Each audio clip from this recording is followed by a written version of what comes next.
Viewers, welcome to my channel. ఈ రోజు మనం చూసుకుంటే రాష్ట్ర రాజకీయ పరిస్థితులు అనేవి రోజు రోజుకి కొత్తగా తయారవుతాయి. అయితే మనం చూసుకుంటే వైఎస్ఆర్సీపీ పార్టీలో ఉన్న ఒక్కొక్క నాయకులు అయితే బయటకి రాజీనామాలు చేసేసి వాళ్ళ రాజకీయ ప్రస్థానం ఎటు అవుతుందో తెలియక అయోమయంలో అయితే పడడం అయితే జరిగింది.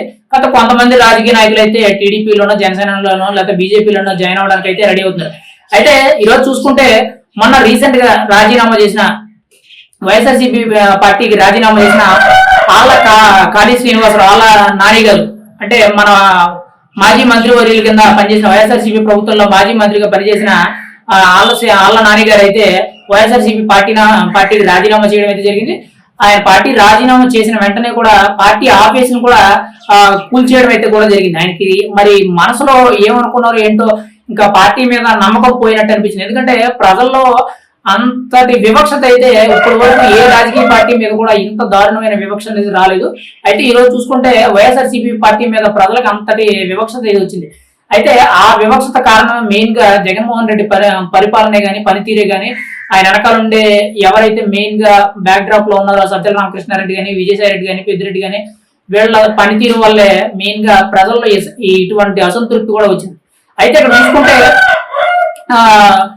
ఒక్కొక్కరు వైఎస్ఆర్సీపీ పార్టీకి అయితే రాజీనామా చేయడం అయితే జరుగుతుంది. అయితే ఇక్కడ వైఎస్ఆర్సీపీ నుండి రాజీనామా చేసిన తర్వాత కొంతమంది ఏం చేయాలో తెలియక వెంటనే టీడీపీలోకి జనసేనలోకి వెళ్తే ఏమనుకుంటారో, లేకపోతే వాళ్ళు ఆహ్వానిస్తారో లేదని చెప్పి చాలా మంది అయితే డైనమాలో అయితే పడ్డారు. అయితే ఇక్కడ చూసుకుంటే ఆళ్ళ నాని గారు అయితే జనసేనలో జాయిన్ అవుతున్నట్లయితే వార్తలు వస్తున్నాయి. అయితే ఎంతవరకు నిజం ఏంటనేది అయితే ఇంకా క్లారిటీ అయితే రాలేదు. కానీ జనసేనలో మన మాజీ మంత్రి కింద పనిచేసిన ఏలూరు ఎమ్మెల్యే అయిన ఆళ్ళ నాని గారు అయితే జనసేనలో జాయిన్ అవ్వడం అయితే జరుగుతున్నట్లయితే తెలుస్తుంది. ఖచ్చితంగా మరి జగన్మోహన్ రెడ్డి దగ్గర పనిచేసిన ఈ ఆళ్ళ నాని గారు మరి ఆయనకి ఎంత విసుగు పుట్టించారో, లేకపోతే ఆయనకి ఎంత విరక్తి వచ్చిందో తెలియదు. కానీ వైఎస్ఆర్సీపీ పార్టీకి పూర్తిగా రాజీనామా చేసి అసలు ఆ పార్టీకి నాకు సంబంధం లేదన్నట్టు మొత్తం అన్ని తెగదింపులు చేసేసుకొని కొన్ని రోజుల నుంచి సైలెంట్ గా అయితే ఉన్నారు. ఆల్రెడీ ఆయన రాజీనామా చేసి దగ్గర 1 month దగ్గరకు వచ్చేస్తున్నట్టుంది. అయితే ఇప్పుడు చూసుకుంటే ఆయన జనసేనలో జాయిన్ అవుతారని చెప్పి జోరుగా వార్తలు అయితే సాగుతున్నాయి. అది ఖచ్చితంగా నిజమైతే మాత్రం చూడాలి మరి రాజకీయంగా.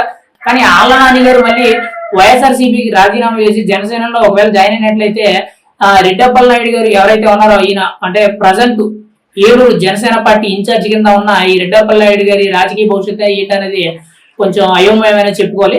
కానీ ఇక్కడ చూసుకుంటే అసలు యాక్చువల్లీ వార్తలు మాత్రమే వస్తున్నాయి. కానీ జనసేన పార్టీ తరఫున అసలు పవన్ కళ్యాణ్ గారు కూడా ముందే చెప్పడం జరిగింది, ఎవరైనా జనసేన పార్టీలో జాయిన్ అవ్వాలంటే అంత ఆషామాషి కాదు, ఎందుకంటే వాళ్ళ మీద ఎటువంటి కూడా అవినీతి ఆరోపణలు కూడా ఉండకూడదు, ఒకవేళ వచ్చిన తర్వాత చేసినా సరే మొహమాటం లేకుండా పార్టీలో బహిష్కరించడం అయితే జరుగుతుందని చెప్పి చెప్పడం కూడా జరిగింది.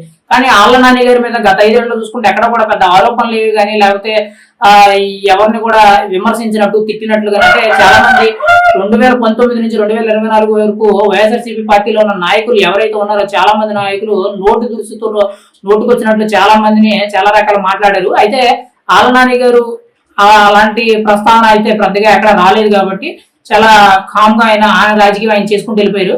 కానీ ఈరోజు చూసుకుంటే మరి జనసేనలోకి ఆళ్ళ నాని గారిని పవన్ కళ్యాణ్ గారు ఆహ్వానిస్తారా లేదా అనేది అయితే ప్రస్తుతానికి అయితే సస్పెన్షన్ లో ఉంది. ఖచ్చితంగా మరి యాక్సెప్ట్ చేస్తారని చెప్పి చాలా మంది అయితే అనుకుంటున్నారు.